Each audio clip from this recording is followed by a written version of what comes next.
I guess the first thing I've wanted to talk about for a while, and now more stuff is coming out about it.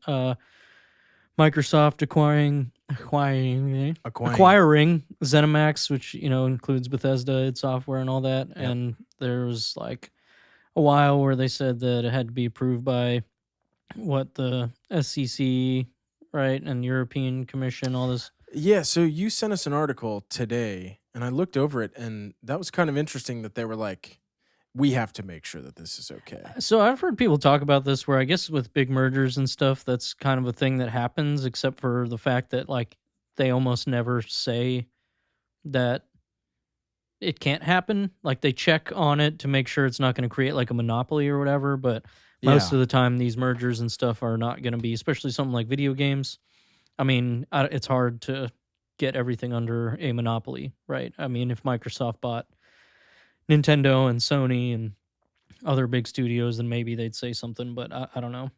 Either way, it's just like a formality, right? Where they have to go through and say it's okay, and then they can like sign off on it. So yeah, the European Commission today said that it's all good. Bunch of jargon about how it's all fine, no competition concerns, yada yada. But Do you know why that they were involved?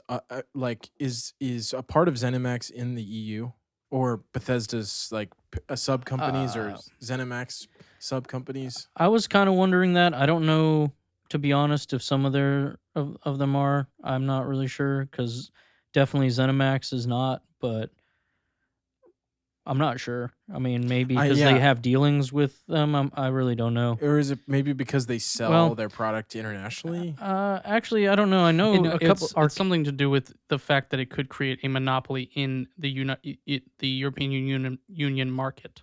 Yeah, So- I will also say definitely some of their subsidiaries are. Now that I think about it, like I know Arcane, the people that make Dishonored, are I think in France and stuff. But Yeah, yeah, okay. Sean, you're probably more right that. I mean, I think yeah, that's right. You're right. Yeah. So I mean, the EU has quite a few. Like they're trying to. Peggy 18. That's what you know that. I don't know what that is. That's like the rating system. That's their rating system. Yeah. Yeah. Okay. Well, they have. That landed. Well, I knew what you were saying. To come back around real quick off of this tangent, let's talk about how they like to do that with their cables. Let's talk about exclusivity. Yes, going back to the original point. Sorry. No, you're good. We like to get on that, but I just want to ask because this is something we've talked about a bit before, that Microsoft buying ZeniMax and all their software IP and shit that comes with that. What do you guys want to see? I think it was Jeff Grubbs from GamesBeat or something. I don't know. Jeff Grubbs? Yeah, he said something about how they're gonna have some kind of announcement following the signing of the documents or whatever, where they'll probably talk about what the acquisition means for their properties.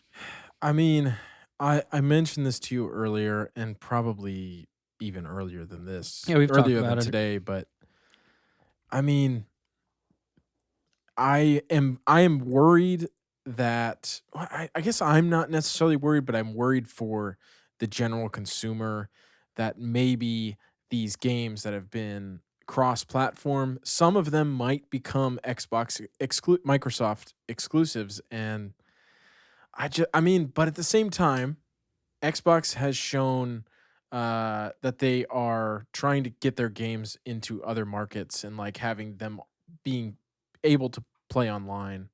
I don't know.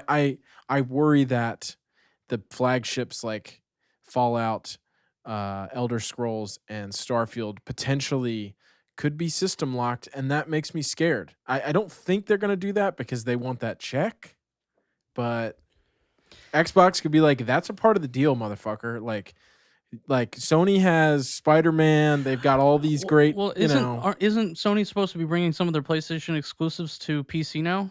Yeah, I mean they've done Horizons on PC. Yeah, they're but bringing not to Xbox. No, but that's what I'm still saying. that's still a little bit of money, It's, right? yeah, it's halfway there. Yeah, so I understand the console thing. I think Microsoft's stupid if they're gonna pull Bethesda games from every other system other than Windows and Xbox. Like that just seems stupid to me. It does. Yeah, I Because it's a agree. lot of money they would just be Well, leaving on the table. Again, Yeah, that's a good point. second time I've said that this podcast. I mean, I debated this. Yeah, we debated this earlier. A lot of money on the table.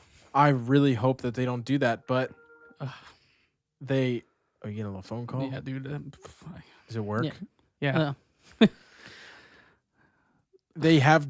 They could do it. I hope they don't. But it could be. I mean, it could. The thing is, we've said it before. Buy my box, and this is a great way to make sure that people buy Xboxes in the future. Now, maybe they're not thinking that, but I mean, it would bring a lot of people from Sony over to Xbox. yeah. Let me say, I know think. in the past, Phil Spencer said that like exclusives are stupid and it doesn't help anyone. And Microsoft Xbox has been doing this whole like for the consumer thing. You know, they want it to be. I don't know. They're trying to be more consumer friendly, especially after like some of the misses they had with the Yeah. Xbox One announcement back in the day. But anyways, I think two things. One, you guys are right. It's a lot of money. He has also said that they don't need the money, basically. I mean, it's fucking Microsoft, right? Yeah. Like, Yeah. but They're doing okay. they've pretty much said it's going to depend on the game is what the phrasing was. I feel like the legacy titles, it would be dumb to make exclusive. Like the Fallouts, the yeah, and even like Yeah. Doom is really big now, right? I mean, Wolfenstein, those. I mean, dude, I Doom's always always been forget big, but that's them. yeah, I mean, it's under Zenimax, right? Yeah. But you know, I like the Dishonored games. Prey is one under Arcane. They've got weird stuff going on where like Arcane's next game, the Looper or no, not Looper, god damn it. The movie with No, Bruce. Deathloop. I said, Fuck, I almost keep said forgetting. Bruce Wilson. I've been trying not to see a lot about this game, but Deathloop is going to be timed exclusive for PlayStation, even though it's coming out under a studio owned by. What is timed as in like only for a couple years? Yeah, Or a it's probably a year. I don't really know. Normally they do like a year or something, but timed exclusive just means it's temporary, right? So, they're letting that happen before it'll come out, even though Microsoft owns them, because they'd have to break contract and all that jazz. But I think that new IPs would make sense for them to launch under exclusivity. Starfield they announced, but they haven't really shown anything. They could totally come out and say, "You want to play this? It's going to be an Xbox exclusive, or Xbox and PC." I do feel like also, besides the money thing, and depending on what they want to do, it's going to be bad publicity, right? If people have these exclusives on Xbox, PlayStation owners are going to be hurt. But I definitely know some people that would go and buy an Xbox just to play. Well, I mean, it was the same with It's true. Spider-Man. Like, I was like, might have to buy PlayStation. PlayStation. Yeah. I mean, and I get it. So that's tough. But the thing I think is also could be pretty likely is a timed exclusivity thing, even if it's not a year. But if they were like, you want to play the next Doom when it comes out, you got to get it on Xbox or PC for the first month. It won't be Okay. out on PlayStation. Something like that, where, I mean, some people don't want to play it the day of. I mean, like I'm saying, it could be a year. I fucking hope not, because that's stupid. But a month or something. You just have to wonder what Bethesda or Zenimax. I just always think it's Bethesda. I'm like burping up garlic like crazy. Dude, Are I'm you guys- sorry. No, we had shrimp scampi. We just guys, had shrimp so scampi, that's the- and I mean, I love it. It tastes great, but I'm not. This is gonna smell like garlic. I'm trying to remember what we were just saying. we're just talking about a month timed exclusivity or something like that for the games.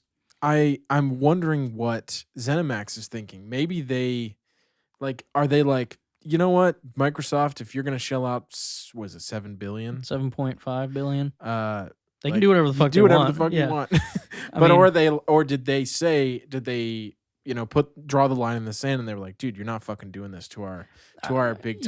Yeah, I don't know. I wonder, because I'm sure, again, it's like, do they care that much when they're being? I mean, Microsoft's not going to let them die, and then they're too big to Yeah, die. It's not yeah. like them buying Ninja Theory or whoever that makes good games, but they're not like, I mean, the amount of IPs under Bethesda or Zenimax rather that people like is ridiculous, you know. Yeah. So they're not going to let them die.